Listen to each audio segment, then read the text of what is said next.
შავი პრინცესები ზებრილები დაჯერონიმო ჩვენი რომ გაიგო ზებნილები და ჯერონიმო, მე ქუთაისელი ვარ, უნდა დაგამშვიდო. ეს იმ სიმღერების არასრული ჩამონათვალია, რომლებიც წლების მანძილზე ქართველ მელომანებს და განსაკუთრებით რეპისა და ჰიპ-ჰოპის მოყვარულებს აერთიანებდათ.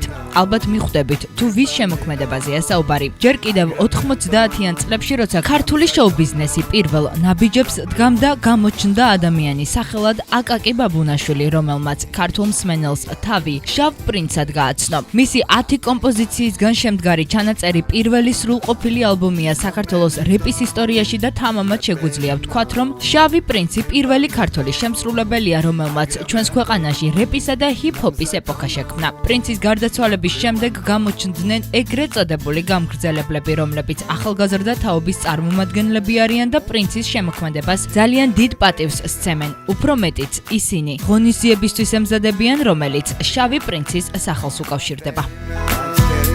10 მარტს იგეგმება კონცერტი, უბრალოდ გეგმაშია უკვე მონაწილეები ემზადებიან, გავლილი გვაქვს საუნდჩეკი და გეგმავთ შავი პრინცები მიძღვნილ კონცერტს, რომელიც იქნება ფართო მასშტაბით, ეს არ იქნება რაღაცა პატარა უბრალო ლაივი, იქნება ყავს ისეთი ცნობილი რეპერები, რომელსაც დღესდღეობითაც საზოგადოება უსმენს. მით უმეტეს ეს უბრალო კონცერტი არ არის, ჩვენ ვთვლით, რომ ძალიან დიდი ყურადღების მიქცევა საჭირო, იმიტომ რომ ეხება ადამიანს, რომელმაც თუნდაც ეს სფერო საქართველოში შემოიტანა და განავითარა. გვაგოჩინა ჩვენი მუსიკა, ჩვენი შექმნილი მუსიკა და ასევე გაჟღერდება რა თქმა უნდა შავ პრინცის ძალიან ბევრი ცნობილი მუსიკა.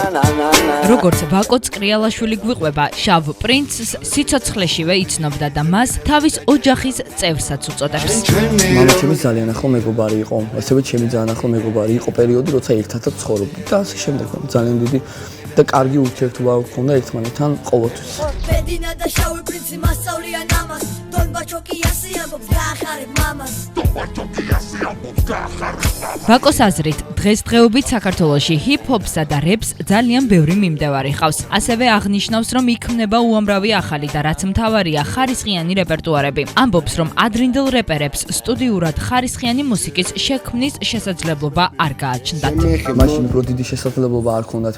თუნდაც ავიღოთ შავი პრინცის მაგალითი 90-იანებში არ იყო იმხელა შესაძლებლობა, რომ მუსიკა გაკეთებულიყო ხარისხიანი. დღეს ახერხებენ თუნდაც ბავშვები, თუნდაც ჩემი ასაკის ადამიანი, ჩემი ასაკის მომღერალი, არა მაქვს კონკრეტულად რეპზე აქ საუბარი, იმას ახერხებენ, რომ ხარისხდებენ და აწვდიან მსმენელს შესაბამის მუსიკას შესაბამის რაოდენობით. თითქმის ყველა თინეიჯერს და ყველა თაობის ადამიანს თბილისში, არა მაგრამ თბილისში ყველას პლეილისტში ტელეფონში უწერია ქართული რეპი.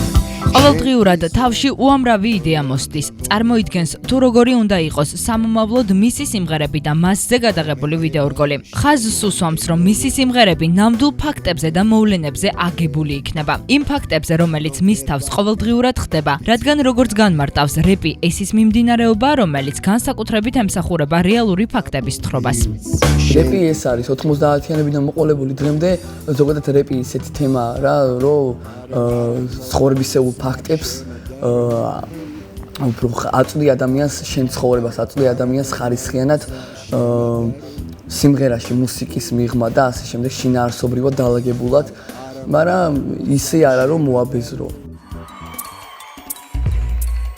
ყველაფერთან ერთად აღსანიშნავია ის ფაქტი, რომ ვაკო 2016 წელს პროექტ X Factor-ში იღებდა მონაწილეობას, სადაც ის თავისი დაწერილი რეპერტუარით წარდგა ფილარმონიაში შეკრებილი მაყურებლის წინაშე. მოეხო ვიღაი არასაც ვაკეთებ და გავაკეთებ ყოველთვის, ჩემი სიმღერა თუ არ გესმის ასული ვარ პროექტ, როცა მოვა დაგირეკა ვაგერა ვარ მოვედი, მეკითხები მანდრა კიდევ შიბესავსე მოგებ. ჩემი მიზანი იქ იყო, რომ პოპულარობას მიმეღწია. ჩემი მიზანი გასვლის იყო პოპულარობას მიმეღწია, ასე თუ ისე შეუძლია მომეხმარა ამაში პროექტი, მაგრამ უფრო არა, ჩემი თავი მეხმარება მე თუნდაც პოპულარობაში, თუნდაც მუსიკაში, ჩემით ვაკეთებ, ჩემით წერ ტექსტს, ჩემით ვადგენ ასე თუ ისე მელოდიას, ჩემით ვზივარ კომპიუტერთან და ვქმნი მუსიკას. საუბრობს მის მიერ შექმნილ ახალ დაწერილ რეპერტუარზე. მისი სურვილი კი ის არის, რომ საზოგადოებამ იცოდეს მუსიკისა და ტექსტის ავტორი თავადვეა.